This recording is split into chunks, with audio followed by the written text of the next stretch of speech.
Cette femme que vous voyez sur l'image, qui est triste, a divorcé il y a un an, jour pour jour.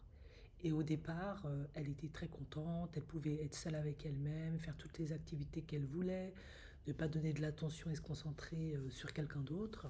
Et c'est d'ailleurs pour ça en partie qu'elle a divorcé. Elle voulait être seule avec elle-même parce que un mariage c'est pas facile, on est deux et puis il faut parfois se donner de l'attention, se laisser de l'espace aussi pour soi, mais c'est pas si simple. Donc elle a fait 7 ans avec cette personne, il me semble, et puis elle n'en pouvait plus, elle a demandé le divorce.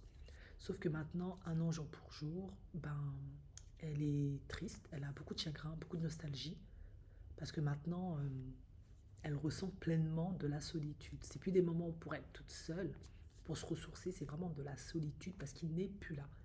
Et elle explique qu'elle repense à toutes ces années, en tout cas futures, où elle ne pourra plus construire quelque chose avec lui, tous ces rêves qu'ils avaient l'un avec l'autre, et la difficulté que c'est de respecter son vœu de mariage qui est pour l'éternité, pour le meilleur et pour le pire.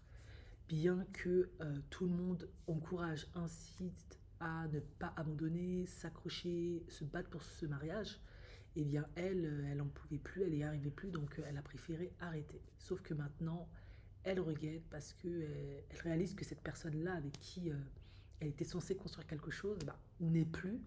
Et visiblement, de ce que j'ai compris, il a trouvé quelqu'un d'autre. Dur.